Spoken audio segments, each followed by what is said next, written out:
క్రీస్తు పేరుగా శుభాకాంక్షలు తెలియజేస్తున్నాం. ఈరోజు మనందరికీ తెలిసినటువంటి వృత్తాంతంలో నుంచి కొన్ని సంగతులు నేర్చుకోవడానికి ప్రయత్నం చేద్దాం. యేసుక్రీస్తు ప్రభువారు మీ అందరికీ ఒక ప్రశ్న. యేసుక్రీస్తు ప్రభువారు చేసినటువంటి మొట్టమొదటి సూచక క్రియ ఏంటి? టెక్నాలజీ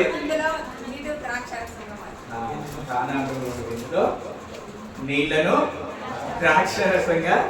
లేడీసే ఫస్ట్ ఉంటారు, ఎంత అటెంటివ్గా వింటున్నారు, మంచిది. చూడండి, కానాను విందులో యేసుక్రీస్తు ప్రభువారు మొట్టమొదటి సూచక్రియ చేశారు. Question 2 follows. రెండో ప్రశ్న, ఆయన రెండో సూచక్రియ ఏ ఊరిలో చేశాడు? కానాను ఊరిలో పెళ్లి విందులో ఆయన ఫస్ట్ సూచక్రియ చేసిండు. రెండవ సూచక్రియ ఏ ఊరిలో చేసిండు? అదే ఊరిలో చేసిండు. దేవుని నామమున మహిమ కలుగును గాక. ఆమేన్. దాంట్లో నుంచి కొన్ని పాఠాలు నేర్చుకోవడానికి ప్రయత్నం చేద్దాం. మీరు కానాను ఊరిలో ఆయన చేసినటువంటి ఆ పెళ్లి విందులో చేసినటువంటి ఆ యొక్క సూచక్రియలో నుంచి కొన్ని ఆత్మీయ పాఠాలు నేర్చుకోవడానికి ప్రయత్నము చేద్దాం. అందరం అక్కడికి వెళ్ళిపోదాం ఒకసారి. యోహాను సువార్త 2వ అధ్యాయంలోనికి.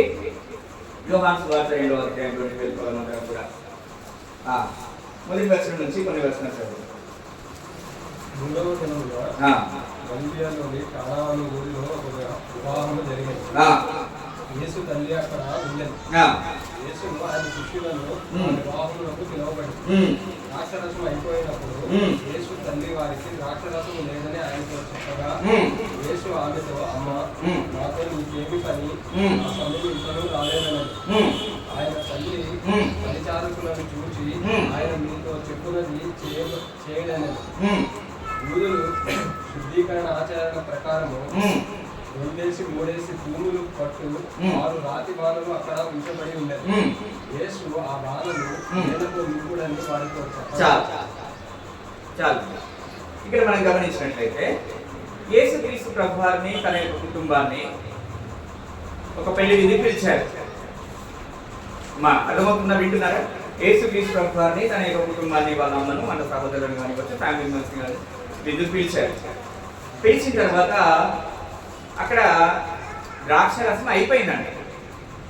అయిపోయినప్పుడు మరియమ్మ వచ్చేసి, అంటే యేసు తల్లి వచ్చి ఆయనతో చెప్పింది, అయ్యా ద్రాక్షరసము అయిపోయింది అని చెప్పేసి చెప్పింది. చెప్పినప్పుడు ఆయన, మీరు ఆ బాణాలను నీళ్ళతో నింపండి అని చెప్పేసి చెప్పిండండి. అంతేనా? చదువుకున్న అర్థమైందా? అక్కడ చదువుతారు. అయితే ఈ సూచక క్రియ మొట్టమొదటి సూచక్రియ అని మనందరికీ తెలుసు. మోషే కూడా మొట్టమొదటి సూచక్రియ ఏం చేస్తున్నాడు? ఎవరైనా చెప్పగలుగుతారా? మోషే కూడా అది దేవుడితో ఆయన గోజాడేటువంటి టైంలో నీళ్లను యేసుక్రీస్తు ప్రభువారు ద్రాక్షరసంగా మారిస్తే మోషే నీళ్లను రక్తంగా మార్చినట్లుగా మనం చూస్తాం. నిర్గమకాండంలోకి వెళ్దాం అందరం కూడా ఒకసారి. నిర్గమకాండము 7వ అధ్యాయము 20వ వచనాన్ని చూద్దాం. నిర్గమకాండము 7వ అధ్యాయము 20వ వచనాన్ని. నానా జెంట్స్ మాత్రం చదవండి దయచేసి త్వరగా. 7వ అధ్యాయం 20వ వచనం. నిర్గమకాండము. యెహోవా ఆజ్ఞాపించినట్లు మోషే అహరోనులు చేసిరి. అతడు ఫరో ఎదుటను అతని సేవకుల ఎదుటను తన కర్రను పైకెత్తి ఏటి నీళ్లను కొట్టగా ఏటి నీళ్ళన్నీయు రక్తముగా మార్చబడెను. ఎట్లా మార్చబడ్డాయంటమ్మా? రక్తంగా మార్చబడ్డాయి. మొట్టమొదట యేసుక్రీస్తు ప్రభువారు చేసినటువంటి సూచక్రియ వచ్చేసేమో నీళ్లను ద్రాక్షరసంగా మార్చిండు. మోషే చేసినటువంటి మొట్టమొదటి సూచక్రియ ఏమై ఉన్నదంటే ఆయన నీళ్లను రక్తంగా మార్చింది. జస్ట్ పోల్చి చెప్తున్నాను అంతే. మంచిది. ఇంకా ఆత్మీయ పాఠంలోకి మనం వెళ్ళలేదు. అయితే ఈ కానా అనేది ఎక్కడుందంటే గలిలియా ప్రాంతంలో ఉంది. గలిలియా అనేటువంటి ప్రాంతంలో ఉన్నటువంటి కానాలో ఈయన సూచక్రియలు చేసిండు యేసుక్రీస్తు ప్రభువారు. 2 సూచక్రియలు కూడా ఆయన అక్కడే చేసినట్టుగా మనం చూసాం. 4వ అధ్యాయంలోకి వెళ్దాం అందరూ కూడా ఒకసారి. 4వ అధ్యాయం 46వ వచనం నుంచి 54 చదువుకుంటే అక్కడ మనకు తెలుస్తుంది. యోహాను సువార్త 4వ అధ్యాయము వారు నీళ్లను ద్రాక్షరసముగా చేసిన గలిలయలోని ఆయన తిరిగి వచ్చాడు. అప్పుడు కపెర్నహూములో ఒక ప్రధాని కుమారుడు అదే గలిలయలోని కానాలో ప్రధాని కుమారుడు రోగి అయి ఉన్నాడంట. ఆ కుమారుడిని స్వస్థపరిచిండు దేవుడు. అది ఆయన చేసినటువంటి రెండవ సూచక్రియ. ఎక్కడ చేసిండు? ఇది కూడా అదే కానాలో చేసిండు. మొదటి సూచక్రియ ఎక్కడ చేసిండు? అదే కానాలో చేసిండు. అంటే గలిలయలోని కానానులో ఒక ప్రత్యేకత. ఏంటా ప్రత్యేకత? ఫస్ట్ సెకండ్ సూచక్రియలు అక్కడే చేసిండు. మన ఊరి ప్రత్యేకతలు ఏంటంటే ఏం చెప్తాం? మన ఊరి ప్రత్యేకతలు అంటే ఏం చెప్తాం? మా ఊర్లో ఎండలు ఎక్కువ, అది మా ప్రత్యేకత. బొగ్గు గన్లు ఉంటాయి మా ఊర్లో, ప్రత్యేకత. ఇంకా మీ ఊర్లో ఏముంటుంది? భక్ష్యాలు ఉంటాయి మీ ఊర్లో. ఏ పండగకైనా ఏం చేసుకున్నా కానీ ఫస్ట్ భక్ష్యాలు, వంకాయ కూర ఉండాల్సిందే. ఇట్లా ఒక్కొక్క ఊరికి ఒక్కొక్క ప్రత్యేకత. గలిలయలోని కానానుకు దేవుడు చేసినటువంటి సూచక్రియలే ప్రత్యేకత. మనందరికి నతనయేలు తెలుసు కదా. ఆ నతనయేలు కూడా ఆ యొక్క గలిలయలోని కానాను ఊరు వాడే. ప్రియులారా, దేవుడు ఎప్పుడైనా సరే అక్కడ సూచక్రియ చేస్తున్నాడు, లేదంటే ఒక అద్భుతం చేస్తున్నాడు అని చెప్పేసి అంటే అందులో నుంచి మనకు ఏదో ఆత్మీయ పాఠాన్ని నేర్పిస్తున్నాడు అనేటువంటి విషయాన్ని మనం గుర్తుపెట్టుకోవాలి. ఆత్మీయ పాఠం నేర్చుకోవాలి. అందులో స్వస్థత వైపు, అద్భుతం వైపు, ఆశ్చర్యకార్యం వైపు, సూచక్రియ వైపు మన యొక్క మనస్సు కాదు, కానీ దాంట్లో నుంచి దేవుడు నాకు ఏం నేర్పిస్తున్నాడు, ఏ ఆత్మీయ పాఠాన్ని నేర్పిస్తున్నాడు అనేటువంటి దాన్ని మనం గైకోవడానికి చూడాలి. ఈరోజు అలాంటిది కొన్ని చూడడానికి ప్రయత్నం చేద్దాం. ఒకసారి అందరం కూడా ఈ సూచక్రియ పెళ్లి విందులోనే ఎందుకు చేసిండు దేవుడు? ఫస్ట్ది పెళ్లి విందులోనే ఎందుకు చేసి ఉండొచ్చు? పెళ్లిలోనే ఎందుకు ఫస్ట్ సూచక్రియ చేసి ఉండొచ్చు? కుటుంబ వ్యవస్థ ఎక్కడి నుంచి స్టార్ట్ అవుతుంది? పెళ్లి దగ్గర నుంచే స్టార్ట్. ప్రపంచంలో నిర్మాణం ఎక్కడి నుంచి స్టార్ట్ అయింది నాన్న? ఆదాము అవ్వ పెళ్లి దగ్గర నుంచే స్టార్ట్ అయింది. బాగా గుర్తుపెట్టుకోండి, పెళ్లికి అంత ప్రాముఖ్యత ఉంది. ఆదాము అవ్వల యొక్క పెళ్లి దగ్గర నుంచే కుటుంబ వ్యవస్థ స్టార్ట్ అయ్యి అక్కడి నుంచి జనసంఖ్య పెరగడము ప్రారంభించింది. ఆదిలోనే పెళ్లి, తర్వాత ఇప్పుడు మధ్యలో కానానులో పెళ్లి, ఆ తర్వాత చివరిలో పెళ్లి. ఏంటది? చివరిలో ఏముంది? పెళ్లి. ఆది అంటూ పెళ్లి ఉంది, ఆదాము అవ్వ. మధ్యలో పెళ్లి జరిగింది ఇప్పుడు కానానులో. చివరిలో ఒక పెళ్లి ఉంది. ఎవరి వివాహం అది? గొర్రె పిల్ల వివాహము. ఎవరి వివాహం నాన్న? యేసుక్రీస్తు ప్రభు వారి వివాహము. ఎవరితో? సంఘముతో. ఎవరితో? ఆయన యొక్క సంఘముతో. ఎఫెసీయులకు రాసిన పత్రిక 5వ అధ్యాయము, ఎఫెసీ పత్రిక 5వ అధ్యాయము 25 వచనాల నుంచి కొన్ని వచనాలు మనం ముందుకు తీసుకెళ్దాం. పురుషులారా, మీరును మీ భార్యను ప్రేమించుడి, అటువలే క్రీస్తు కూడా సంఘమును ప్రేమించి, క్రీస్తు కూడా సంఘమును ప్రేమించి, అది కలంకమైనను ముడతైనను వాటిని మరి ఏదైనను లేక పరిశుద్ధమైనది గాను నిర్దోషమైనది గాను మహిమ గల సంఘము గాను వాక్యముతో ఉన్నత స్నానము చేత దానిని పవిత్రపరిచి పరిశుద్ధపరచుటకై దాని కొరకు తాను అప్పగించుకొనెను. అయితే చివరిలో మనం చదువుకున్నట్లయితే నేను సంఘమును గూర్చి క్రీస్తును గూర్చి చెప్పుచున్నాను అని చెప్పేసి అంటాడు. అంటే అక్కడ అర్థం ఏంటి? ఆయన వరుడుగా ఉన్నాడు, సంఘము వధువుగా ఉంది. ఎవరి సంఘము? ఎవరి సంఘం రానా? దాని గురించి ఆయన ప్రాణం పెట్టినటువంటి సంఘము, క్రీస్తు సంఘము ఎలా ఉంది? వధువుగా ఉంది. ఆ గొర్రె పిల్ల యొక్క వివాహ మహోత్సవము ఆయన రెండవ రాత్రిలో జరుగుతుంది అనేటువంటి విషయాన్ని ఒకసారి మనం అక్కడికి వెళ్ళిపోదాం. ప్రకటన గ్రంథంలోనికి వెళ్దాం. ప్రకటన గ్రంథము 19వ అధ్యాయంలోనికి వెళ్దాం. ప్రకటన గ్రంథము 19వ అధ్యాయము 7 నుంచి 9 వచనాలు చదువుదాం. ఆయనను స్తుతించుడి, అదిగో గొర్రె పిల్ల యొక్క వివాహ మహోత్సవము. కాబట్టి ఆదిలో వివాహము, మధ్యలో వివాహము, చివరిలో కూడా వివాహము. అందుకే ఆయన మొట్టమొదటి సూచక్రియ ఎక్కడ చేసిండు? వివాహంలో చేసినట్టుగా మనం గమనించాలి. ఎక్కడ ఆ వివాహంలో మనమందరం కూడా ఆయనతో పాటు సంతోషించగలిగేటువంటి సమయం ఉంది అనేటువంటి దాన్ని మనము గుర్తుపెట్టుకోవాలి. ఇప్పుడు మనము కొన్ని పాటలు నేర్చుకోవడానికి ప్రయత్నం చేద్దాం. దీంట్లో ఆయన మొదటిగా ఆహ్వానించారు ఆ కుటుంబం వారు. క్రీస్తు ప్రభు వారిని ఏం చేశారు? ఆ కుటుంబం వారు ఇన్వైట్ చేశారా లేదా? మన ఇంట్లో మన హృదయంలోనికి యేసు క్రీస్తుని ఆహ్వానిస్తున్నామా? అది నేర్చుకోవాల్సినటువంటి పాట. మొట్టమొదటి వాళ్ళు ఏం చేసినా క్రీస్తుని ఆహ్వానించారు. యేసు క్రీస్తు ప్రభు వారిని వారి యొక్క జీవితంలోనికి, వారి యొక్క కుటుంబంలోనికి, వారి యొక్క హృదయంలోనికి మొట్టమొదటిగా ఏం చేశారు? వాళ్ళు ఆహ్వానించారు. ఈరోజు నువ్వు నేను ఆయనను ఆహ్వానిస్తున్నామా? అంటే ఆయనను మనం చేర్చుకుంటున్నామా? మన యొక్క హృదయంలోనికి, మన యొక్క జీవితాల్లోనికి, మన యొక్క కుటుంబంలోనికి క్రీస్తు ప్రభు వారిని మనం చేర్చుకుంటున్నామా? అక్కడ వాళ్ళు ఏం చేసినా చేర్చుకున్నాం. ప్రకటన 3వ అధ్యాయం 20వ వచనం చూద్దాం. 20వ వచనం చూద్దాం.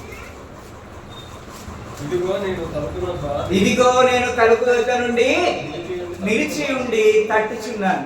హృదయమనెడు తలుపు నొద్ద యేసు నాదుండు అని చక్కగా పాడుకుంటాం కదా. ఆయన ఏం చేస్తున్నాడంట? ఇదిగో నీ యొక్క హృదయం అనేటువంటి తలుపును ఆయన తడిచి ఉన్నాడు. ఆ హృదయపు ద్వారము పెరుగుటకు నీవు సిద్ధంగా ఉన్నావా? నాన్న చాలా డిస్టర్బ్ అవుతుందిరా పిల్లలతో. పిల్లలు ఉన్న వాళ్ళందరూ ఇంకా కూర్చోండి. సరే, మంచి దేవుడు హృదయ ద్వారము తడుతూ ఉన్నాడు. ఆహ్వానించగలిగినటువంటి స్థితిలో మనం ఉన్నామా? అక్కడ పెళ్లి విందు వారు ఆయనను ఆహ్వానించినట్టుగా మనం చూస్తూ ఉన్నాం. మనం కూడా దేవుణ్ణి మొదటగా ఆహ్వానించాలి. బాగా గుర్తుపెట్టుకున్నాను, దేవుణ్ణి మొదటగా ఆహ్వానించాలి. అది మనకు వర్క్లో కానివ్వండి, అది ఏదన్నా ఇంట్లో విశేషమైనటువంటి కార్యక్రమం కానివ్వండి, మన యొక్క కుటుంబాల్లోని కానివ్వండి, మనము ఇంకా ఎక్కడికి వెళ్ళినా కానివ్వండి, first we need to keep the God. ఆయనను మన యొక్క హృదయంలో నిలుపుకోవాల్సినటువంటి వారమై ఉంటూ ఉన్నాం, ఆహ్వానించవలసినటువంటి వారమై ఉంటూ ఉన్నాం. ఆయన లేకుండా మనం ఏదైనా స్టార్ట్ చేస్తే అది అంతగా ఫలభరితంగా ఉండదు. కాబట్టి మొట్టమొదట ఇప్పుడు మనం ప్రేయర్ చేసేటప్పుడు కూడా సండే స్కూల్ టీచర్ ఏం చేస్తుంది? మొదటగా ఏం చేస్తుంది? ప్రార్థన చేస్తుంది. ఏం చేస్తుంది? ప్రార్థన. People are inviting Jesus to be with them. అంటే అయ్యా మాతో ఉండు నాయనా అని చెప్పేసి మొదటగా ఆయనను ఆహ్వానిస్తుంది ప్రార్థన ద్వారా. అటు విధంగా మనం కూడా ఏ కార్యక్రమం తలపెట్టినా నాన్న మొట్టమొదటిగా ఎవరిని ఆహ్వానించాలి? యేసు క్రీస్తు ప్రభు అని అందరూ గుర్తుపెట్టుకుందాం. మన ఇంట్లో బర్త్డే కావచ్చు, మన ఇంట్లో మ్యారేజ్ డే కావచ్చు, మన ఇంట్లో ఇంకేదన్నా మనకు ఇష్టం లేనటువంటి కార్యం కావచ్చు, ఏదన్నా కానివ్వండి, మనం మొదటిగా ఆహ్వానించాల్సింది ఎవరిని? యేసు క్రీస్తు ప్రభు అని, లేదంటే దేవుణ్ణి. ఎందుకు తెలుసా? ఆది యందు దేవుడు ఉండెను. ఏముంది వాక్యంలో? ఆది యందు దేవుడు. దేవుడు ఎక్కడున్నాడు? ఆది యందే ఉన్నాడు. ఆది కాని 1వ అధ్యాయం 1వ వచనంలో ఏం రాయబడింది? అక్కడ ఆది యందు దేవుడు భూమి ఆకాశములను సృజించెను అని రాయ. అంటే దేవుడు ఎక్కడున్నాడు? ఆది యందే ఉన్నాడు. అదే యోహాను సువార్త 1వ అధ్యాయం 1వ వచనంలో వచ్చినప్పుడు ఆది యందు వాక్యం ఉండెను, వాక్యము దేవుడి యొద్ద ఉండెను, వాక్యము దేవుడై ఉండెను. ఆది యందే దేవుడు. ఆ ఆది యందు ఉన్నటువంటి దేవుణ్ణి మనం కూడా ఆదిలోనే ఇన్వైట్ చేయాలంటే ఫస్టే ఇన్వైట్ చేయాల్సినటువంటి వారమై ఇంకా మన యొక్క హృదయాల్లో యేసుక్రీస్తు ప్రభు వారిని ఇన్వైట్ చేయలేకుండా ఉన్నట్లయితే, ఆహ్వానించలేకపోయి ఉన్నట్లయితే, ఇదిగో దేవుడు అంటున్నాడు, నేను నీ హృదయ ద్వారం దగ్గర నిల్చుని తట్టుచున్నాను, తీయగలరా అని చెప్పేసి అడుగుతున్నాను. ఇన్వైట్ చేద్దామా? ఇక్కడ వినేసి మళ్ళీ మర్చిపోయి మన పనులు మనము చేసుకుందాం. ఇన్వైట్ చేసుకోవాలి అంటే ఎప్పుడు కూడా ప్రతిష్ఠించుకోవాలి యేసుక్రీస్తు ప్రభువుని మన హృదయాలు. రెండవ పాఠం నేర్చుకోవడానికి ప్రయత్నం చేద్దాం.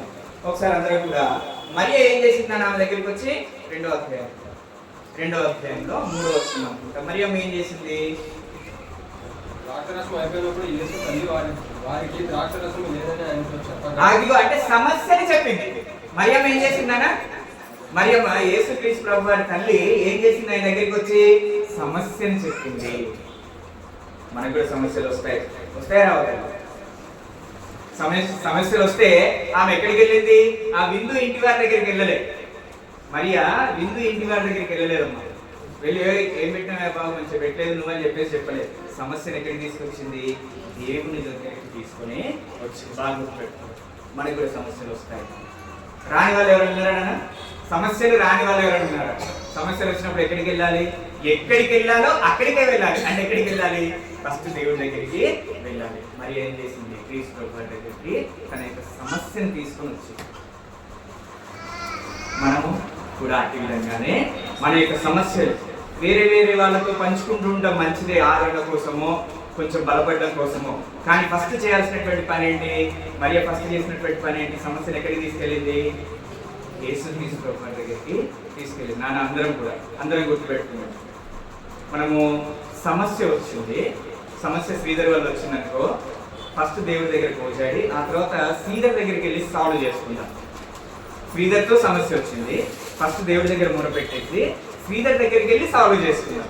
మనం ఏం చేస్తామంటే వేరే వాళ్ళ దగ్గరికి వెళ్ళి చెప్తా ఉంటాం ఆ సమస్య. ఆయన వల్ల నాకు ఈ సమస్య అయింది, ఆమె వల్ల నాకు ఈ సమస్య అయింది అని చెప్తాం. No, that should not happen. అలా జరగాలి. ఎలా జరగాలి? సమస్య వచ్చింది, ఫస్ట్ దేవుడి దగ్గర మొరపెట్టుకొని ఆ తర్వాత ఆ సమస్య కారణమైన లేదంటే ఆ సమస్య ఎవరితో ఉందో వాళ్ళ దగ్గరికి వెళ్ళి సమాధాన పడడం అనేది మంచి విషయం. కాబట్టి సమస్య వచ్చినప్పుడు ఒకసారి అందరం కూడా మార్క్స్ వార్తలో వెళ్దాం. 1వ అధ్యాయము, మార్క్స్ వార్త 1వ అధ్యాయము 40వ వచనం చూద్దాం. మార్క్స్ వార్త. కుష్ఠరోగి ఆయన వద్దకు వచ్చి, కుష్ఠరోగి వచ్చిండు, ఆయనకి సమస్య ఉంది. ఏం సమస్య ఉంది? కుష్ఠరోగం అనేటువంటి సమస్య ఉంది ఆయనకి. ఆయన అక్కడెక్కడికి వెళ్ళలేదు. ఎక్కడికి వచ్చిందంట? ఆయన దగ్గరికి వచ్చి సమస్య వచ్చినప్పుడు ఎక్కడికి వచ్చిండు? యేసుక్రీస్తు ప్రభువు దగ్గరికి వచ్చిన ఆయన ఎదుట మోకాళ్ళుని నీకు ఇష్టమైతే నన్ను శుద్ధినిగా చెయ్యి అని చెప్పేసి అన్నాడు. అంటే చూడండి, సమస్యను ఎక్కడికి తీసుకొచ్చాడు? యేసుక్రీస్తు ప్రభువు వారి దగ్గరికి తీసుకొచ్చాడు. మనం కూడా సమస్యను ఎక్కడికి తీసుకెళ్ళాలి?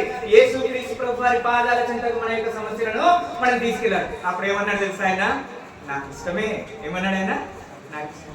నాకు ఇష్టమే శుద్ధుడవు కమ్ము అని పలికి రక్షించితివి అయ్యా అని పలికి రక్షి. కాబట్టి మనకు వచ్చేటువంటి సమస్యలో మనం మొట్టమొదటి దగ్గర అమ్మా ఎక్కడికి వెళ్ళాలరా? అమ్మలో సమస్య వచ్చినప్పుడు ఎక్కడికి వెళ్ళాలి? దేవుడి దగ్గరికి వెళ్ళాలి. సమస్య ఏదన్నా కానివ్వండి, ఎంత జటిలమైందా కానివ్వండి, మనకు ఆలోచన రావట్లేదు, మన మైండ్ బ్లాక్ అయిపోయింది, కంప్లీట్ గా వీఆర్ డెడ్. ఆయన కానీ ఎక్కడికి వెళ్ళాలి? ఆయన పాదాల చెంతకి వెళ్ళాలి. నాకు ఇష్టమే అంటాడు. అప్పుడు ఆయన ఏమంటాడు? నాకు ఇష్టమే అని చెప్పేసి చక్కగా సొల్యూషన్ మనకు ఆయన చూపెడతాడు. అలాగే లూకాసు వార్తలోకి వెళ్దాం ఒకసారి. లూకాసు వార్త 18వ అధ్యాయము, లూకాసు వార్త 18వ అధ్యాయము, లూకాసు వార్త 18వ అధ్యాయము 25 నుంచి 43 వచనాలు మనం చదువుకుంటే అక్కడ యేసు దావీదు కుమారుడా అని చెప్పేసి ఒక ఆయన ఉంటాడు. చూడండి, యేసు దావీదు కుమారుడా నన్ను కరుణించుము అని చెప్పేసి అంటాడు. లూకాసు వార్త 18వ అధ్యాయము. యేసు ఎన్నో వచనం ఉన్నది? 38వ వచనం. యేసు దావీదు కుమారుడా నన్ను కరుణించమని కేకలు వేయగా గద్దించారు కానీ వాడు మరి ఎక్కువగా దావీదు కుమారుడా నన్ను కరుణించమని కేకలు వేశాడు. అంతటా యేసు నిలిచి వారిని తన యొద్దకు తీసుకొని రమ్మనని. వాడు దగ్గరికి వచ్చినప్పుడు ఆయనను నీకేమి చేయకూరుచున్నానని అడగగా వాడు ప్రభువా చూపు పొందుకూరుచున్నానని. యేసు చూపు పొందుము, నీ విశ్వాసము నిన్ను స్వస్థపరచనని వారితో. దేవుని నామానికి మహిమ కలుగును గాక. ఆమేన్. చూడండి, ఆయనకు చూపు లేదు, సమస్య ఉంది. ఏముంది నాన్న? ఆయనకి సమస్య వచ్చింది. సమస్య వచ్చినప్పుడు ఆయన దేవుడి దగ్గర రావాలని ప్రయత్నం చేస్తున్నాడు. కానీ మరలా ఏమున్నాయి? ఆటంకములు ఉన్నాయి.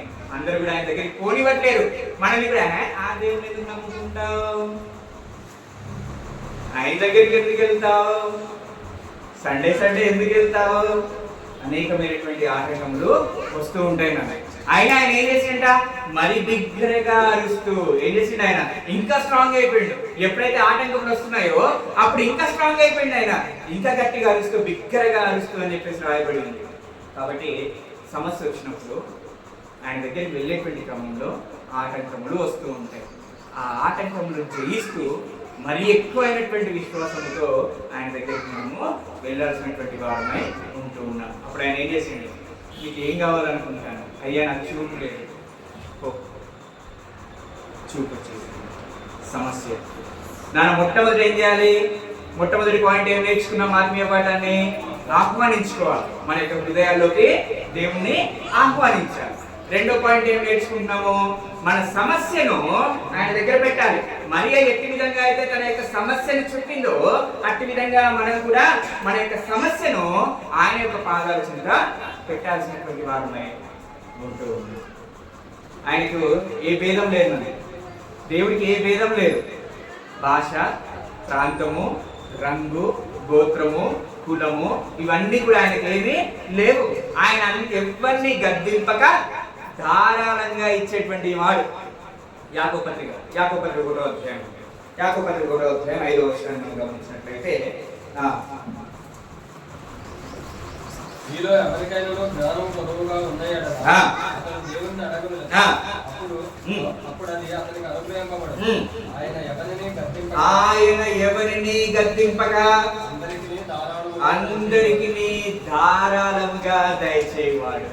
కాబట్టి మన అవసరత ఏదున్నా కానీ ఏం చేయాలంట, ఆయనను అడగాలి. అడిగినప్పుడు ఎవరిని గద్దించనంట, ఆయన అందరికి ఇచ్చేటువంటి దేవుడు. అయ్యో నా దగ్గర ఇంతే ఉంది అంటాడా మన దేవుడు?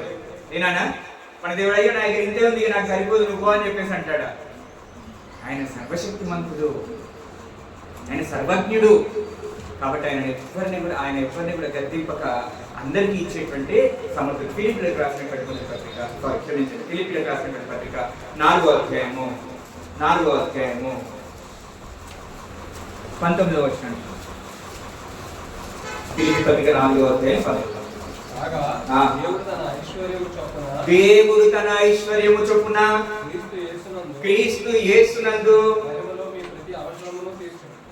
మన ప్రతి అవసరమును తీర్చేటువంటి దేవుడు మన దేవుడు. కాబట్టి మనకి ఏమన్నా సమస్య వచ్చినప్పుడు లేదంటే అవసరాలు వచ్చినప్పుడు ఏం చేయాలి, మనము ఆయన దగ్గరికి వెళ్ళి పోరాడాల్సినటువంటి వారమై ఉంటూ ఉన్నాం. ఒకసారి అంట పాస్టర్ గారు ఇక్కడనే, మా కుటుంబంలో సమస్యలు వస్తాయి. ఏమొస్తాయి నాన్న? కుటుంబంలో సమస్యలు వస్తాయి. రాని వాళ్ళం అయితే నిజంగా ఎవరైనా లేవు కదా. అది ఫినాన్షియల్ కానివ్వండి, మనస్పర్ధాలు కానివ్వండి, పిల్లల విషయంలో కానివ్వండి, డెసిషన్ మేకింగ్ లో కానివ్వండి. కొంతమందికి ఆయిల్ కొందామని చెప్పేసి ఇష్టం పడితే నాకు అదొద్దు వేరేది అని చెప్పేసి అక్కడి నుంచే చిన్న స్టార్ట్ అయిపోతుంది. చిలికి గాలి వాళ్ళు అయిపోతూ ఉంటాయి సమస్యలు. ఇట్లాంటి సమస్యలు వస్తాయండి, మా సర్దుకొని పోవాలని గారు నేర్పించిందంట వివాహానికన్నా ముందు. ఒక అమ్మాయికి, అమ్మా సమస్యలు వస్తాయి సర్దుకొని పోవాలి అని చెప్పేసి నేర్పించిందంట. మంచి మాటేనా కాదా అయ్యగారు చెప్పేది? ఏమా మంచి మాటేనా కాదా? మంచి మాటే కదా. వెళ్ళిందంట, పెళ్ళి అయిపోయింది, ఆడంబరంగా, చాలా ఆడంబరంగా వివాహం అయిపోయింది. వివాహం అయిన తర్వాత ఆమె అత్తారింటికి వెళ్ళిన తర్వాత చీటికి మాటికి వాళ్ళకి గొడవలు అవుతా ఉన్నాయి. ఏమైతే ఉన్నాయి, భార్య భర్తలకి ఫస్ట్ పొసగరు కదా, వాళ్ళ అభిరుచులు వీళ్ళ గురించి అర్థం కాదు కదా, గొడవలు అయిపోతుంది. గొడవలు అయ్యే టైంలో ఆమె వచ్చేసింది. ఎట్లొచ్చింది తెలుసా? సర్దుకొని వచ్చింది. సర్దుకుపోవాలి అన్నాడు కదా. ఆమె మంచిగా సర్దుకొని వచ్చేసింది. ఎక్కడికి వచ్చింది? అయ్యగారి దగ్గరికి వచ్చింది. వచ్చి, ఏందమ్మా ఇట్లా వచ్చినాడు, మీరు ఒక మాట బాగా చెప్పిన అయ్యగారు అని చెప్పేసాను. అమ్మ నేను ఎన్నో ప్రసంగాలు చేసినా ఏ మాట చెప్పినా నాకు గుర్తుకు లేదు, తల్లి చాలా గుర్తు చేయాలి. ఏం వచ్చినా కానీ ఏం చేయమన్నావు అయ్యగారు? సర్దుకొని వచ్చేసిన నేను, చాలా సమస్యలు వస్తుంది. ఏం చేయాలన్నా సర్దుకుపోవాలి అంటే మనకి సమస్య వచ్చినప్పుడు ఫస్ట్ దేవుని యొక్క పాదాల దగ్గరికి వెళ్ళాలి. సర్దుకొని పొమ్మంటే అర్థం కావడానికి మామూలు బస్సులో ముగ్గురం కూర్చుంటాం కదా, ఒక సీట్లో ముగ్గురం కూర్చుంటాం కదా. ఎవరైనా ఓల్డ్ ఉమెన్ కానీ, క్యారింగ్ ఉమెన్ కానీ, లేదంటే ఆరోగ్యం మంచి లేనట్లు కానీ వచ్చింది అనుకోండి, వాళ్ళకి ఏం చేస్తాను, కొంచెం చోటు ఇస్తాం. అది సర్దుకోవడం. 4 ముగ్గురు కూర్చునేటువంటి చోట్ల ఇంకొకరిని కూర్చోబెట్టుకోవడం అనేది సర్దుకోవడం. సర్దుకొని పోవడం కాదు, బాగా గుర్తుపెట్టుకోవాలి మామ. కాబట్టి చాలా జాగ్రత్తగా మనకు వచ్చేటువంటి సమస్యలలో దేవుడి యొక్క పాదాల చెంతకు వెళ్ళాలి, కానీ ఇంకెక్కడికి వెళ్ళకూడదు అనేటువంటి విషయాన్ని బాగా గుర్తుపెట్టుకోవాలి. ఒక వ్యాపారి ఉన్నాడంట, ఒక వ్యాపారి ఉన్నాడు. ఆ వ్యాపారి ఫ్లైట్ ఎక్కాలి, ఏదో ఊరికి వెళ్తున్నాడు, ఫ్లైట్ ఎక్కాలి. ఫ్లైట్ ఎక్కాలంటే ఎయిర్పోర్ట్కి వెళ్ళాలి కదా. ఫస్ట్ ఎయిర్పోర్ట్కి వెళ్ళేటప్పుడు కార్ తీసుకున్నాడు, కార్ బుక్ చేస్తున్నాడు. కార్ బుక్ చేసుకుని ఎయిర్పోర్ట్ వరకు ట్రావెల్ చేస్తున్నాడు. మధ్యలో కార్ రిపేర్ వచ్చింది. కార్ రిపేర్ వచ్చినప్పుడు ఆ డ్రైవరు తనకు తెలిసిన విద్యనంతా ఉపయోగిస్తున్నాడు ఆ కార్ని రిపేర్ చేయడానికి.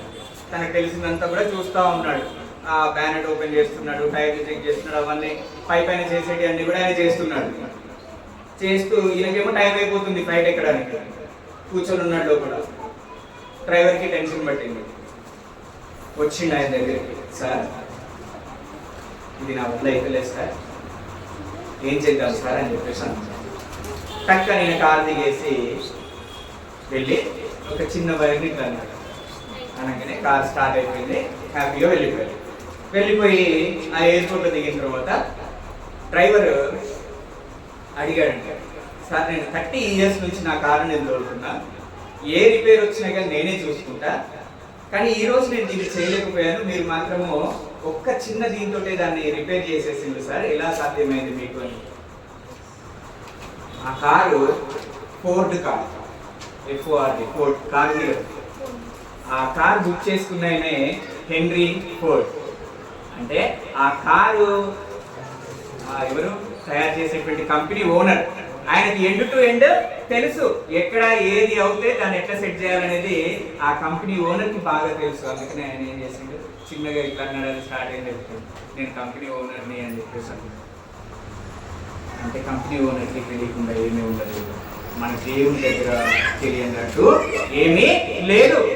సమస్య వచ్చింది, నాకు 30 సంవత్సరాల అనుభవం ఉందని చెప్పేసి ఆయన అరగంట కొట్టుకున్నాడు.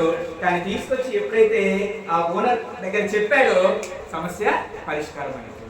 మనకున్నటువంటి తెలివి చేత మనం సమస్యను పరిష్కరించుకుందామని చెప్పేసి అనుకుంటే టైం వేస్ట్. అది సక్సెస్ అవ్వచ్చు, అవ్వకపోవచ్చు. అదే ఇన్ ఫస్ట్ షాట్ దేవుడి యొక్క పాదాలు చెంత మన యొక్క సమస్యలు పెట్టినట్లయితే దానికి వెంబటి ఆయన సొల్యూషన్ ఇచ్చేటువంటి దేవుడు. కాబట్టి మొట్టమొదటిగా ఆయన మన యొక్క హృదయంలోనికి ఆహ్వానించారు.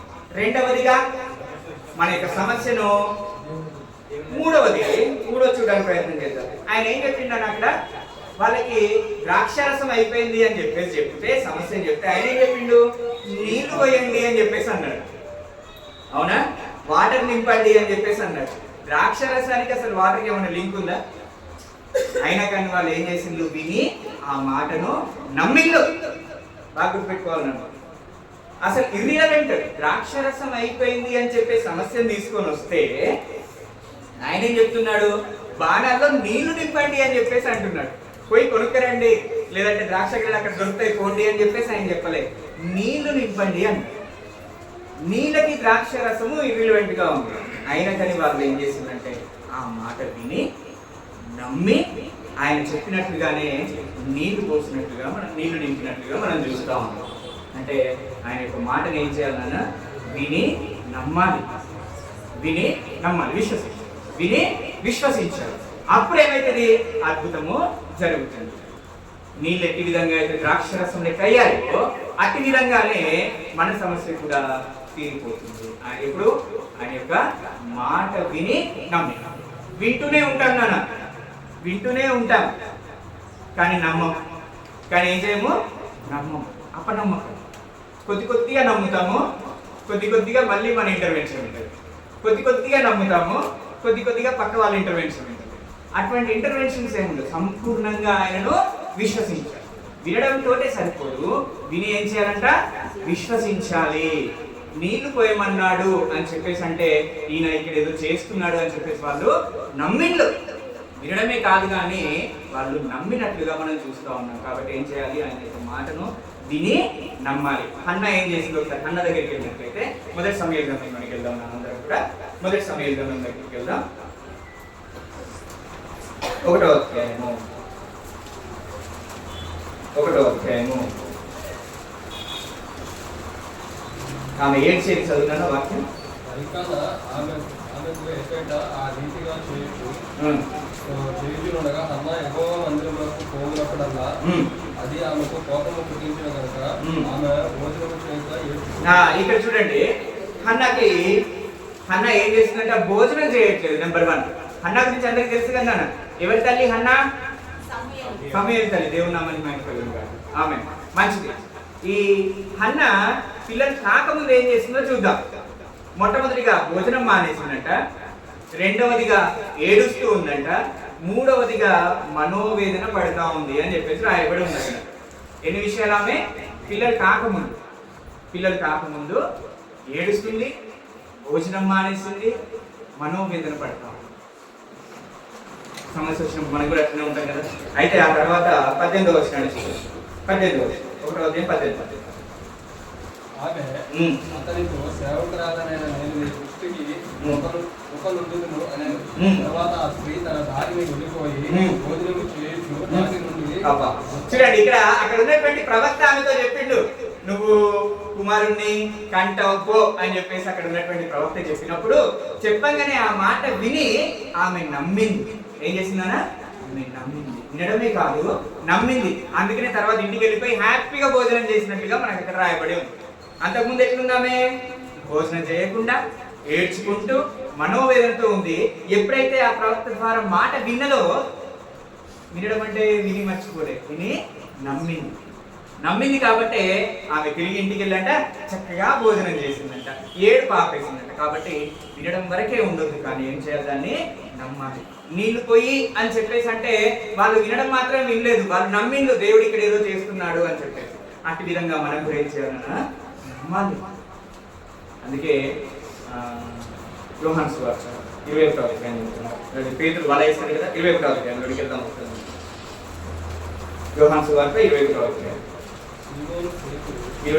3వ వచనం చదువుతాం. సీమోను పేతురు నేను చేపలు పట్టబోదును అని చెప్పేసి వారితో అనగా వారు కూడా మేము కూడా మీతో పాటే వస్తాము అని చెప్పి. అంటే ఇది ఎక్కడ సందర్భము? యేసుక్రీస్తు ప్రభువు వారు సిలువ వేయబడ్డారు, ఆయన సమాధి చేసేసిండ్రు, ఇంకా వీళ్ళకి ఏమీ తోచట్లేదు. అప్పుడు పేతురు అంటున్నాడు, ఇక నేను ఏం చేయాలి? మళ్ళీ యేసుక్రీస్తు లేడు కదా, మళ్ళీ నేను నా చేపలు పట్టడానికి నేను వెళ్ళిపోతాను అని చెప్పేసి అన్నాడు. అన్ని సంవత్సరాలు 3.5 సంవత్సరాలు ఆయనతో తిరిగినటువంటి వారు ఏమంటున్నాడు ఇప్పుడు? పేతురు ఏమంటున్నాడు? తిరిగి నేను నా చేపలు పట్టుకోవడానికి వెళ్ళిపోతాను అని చెప్పేసి. అంటే మిగిలినటువంటి శిష్యులు కూడా ఏమంటున్నారు? మేము కూడా నీతో పాటే వచ్చేస్తాం. మనం కూడా చాలా సంవత్సరాలు దేవుడితో ట్రావెల్ చేస్తాం చాలా సంవత్సరాలు, విడిచిపెట్టేస్తాం, మధ్యలో విడిచిపెట్టేస్తాం. పేతురు కూడా అంతే, నేను చేపలు పట్టడానికి మళ్ళీ వెళ్ళిపోతున్నాను. దేవుని యందు నమ్మకమైనటువంటి విశ్వాసులుగా, నమ్మకమైనటువంటి పరిచారకులుగా ఉన్నటువంటి మనము మధ్యలో పేతురు జారిపోయేటువంటి అవకాశాలు వస్తాయి. అయితే యేసుక్రీస్తు వారు రానే వచ్చింది. వాళ్ళు రాత్రంతా శ్రమ పడ్డారంట. మన పాట పాడుతుంటాం కదా, రాత్రంతయు శ్రమ పడినా రాలేదు ప్రభు జయము, రహదారులు వెదకినను రాదాయను ప్రతిఫలము. కాబట్టి వాళ్ళు రాత్రంతా వలేసిందంట, ఒక్క చేప కూడా పడలేదంట.